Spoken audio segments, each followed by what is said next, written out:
Geran yoki pelargoniya eng mashhur xona o'simliklaridan biri bo'lib, o'zini injiq emasligi va yorqin gullashi bilan gul shaydolarini e'tiborini tortadi. Ammo bunday chidamli o'simlik ham sershox bo'lishi va ko'p gul chiqarishi uchun to'g'ri parvarish talab qiladi. Ko'plab yangi gul ekuvchilar muammolarga duch kelishadi.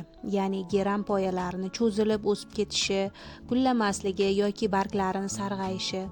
Bu belgilar noto'g'ri qarash yoki saqlash sharoiti noqulay ekanligidan darak beradi. Ushbu videomizda biz siz bilan geran guliga uy sharoitida qanday parvarish qilish lozimligining barcha jihatlarini batafsil ko'rib chiqamiz. Joy tanlashdan tortib chiroyli butoq shakllantirish, uni to'g'ri kesish va gullash uchun ideal sharoit yaratishni o'rganasiz. Videoni oxirigacha ko'ring. Siz uchun qiziq va albatta foydali bo'ladi deb o'ylaymiz. Geran uchun optimal sharoit. Geranni yaxshi parvarish qilish avvalo unga to'g'ri sharoit yaratishdan boshlanadi. Geran guli yaxshi yoritilgan joyni yaxshi ko'radi. Ammo to'g'ridan to'g'ri tushadigan tush paytidagi quyosh nurlari barglarini kuydirishi mumkin. Eng yaxshi variant janubiy sharqiy yoki janubiy g'arbiy deraza. U yerda geran kun davomida yetarli yorug'lik oladi. Yorug'lik yetishmasligi poyalarni g'ovlab ketishiga va gullash nuqsoniga olib kelishini unutmaslik kerak. Harorat rejimi ham geran rivojlanishida muhim rol o'ynaydi. Optimal harorat yozda 18 gradusdan 22 gradusgacha, qishda esa 12 gradusdan 15 gradusgacha bo'lishi kerak. Geran 25 gradusdan yuqori issiqlikni, yelvizayni yomon ko'radi. Sug'orish tizimi va havo namligi. Geran guli quruqlikka chidamli turga kiradi va o'rtacha sug'orishni afzal ko'radi. Yoz oylarida tuproqni yuqori qatlami 1-2 sm qurigach suv quyiladi. Qishda tuproq to'liq qurigach suv quyish mumkin. Ortiqcha suv quyish ildizlarni chirishiga va o'simlikni nobud bo'lishiga olib kelishi mumkin. Geran barglariga suv sepish kerak emas. Bu qo'ziqorin kasalliklarini rivojlanishiga olib kelishi mumkin. Suv sepish o'rniga barglarini vaqti bilan nam, yumshoq mato bilan artib, changdan tozalash tavsiya etiladi.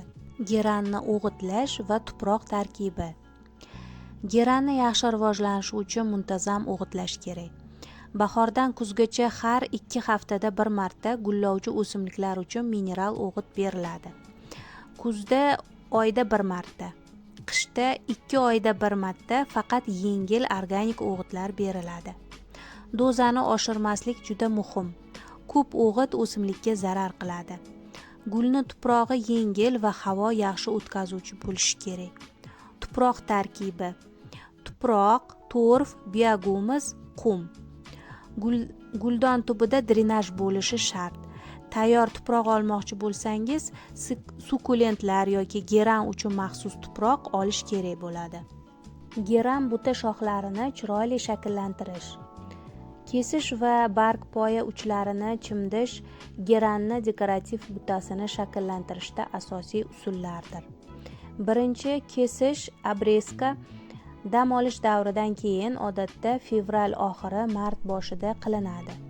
Shu vaqtda barcha zaif va shikastlangan shoxlar olib tashlanadi. Asosiy poyalarning 3dan 1 qisqartiriladi. Poyalarni uchlarini muntazam chimdib turish yon tomon shoxlarni rivojlanib o'sishiga, qalin, chiroyli buta holda o'sishiga olib keladi. Geran kasalliklarini oldini olish va zararkunandalarga qarshi kurash.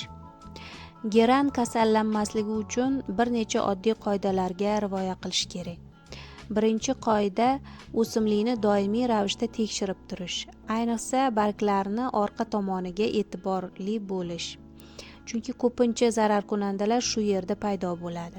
Ikkinchi qoida suv berish va haroratni to'g'ri saqlash. Chunki stress holatlari o'simlik immunitetini pasaytiradi. Agar kasallikni birinchi belgilari ko'rinsa, darhol boshqa o'simliklardan ajratish kerak. O'rgimchak kana, oq qanot zararkunandalariga qarshi ximik dorilar ishlatish, ularni ishlatish kechqurun amalga oshirilishi va eritma tuproqqa tushmasligi kerak. Geranning mavsumga qarab parvarishi. Bahorda geran faol o'sishni boshlaydi. Suv berish orttiriladi, doimiy oziqlantirish yo'lga qo'yiladi.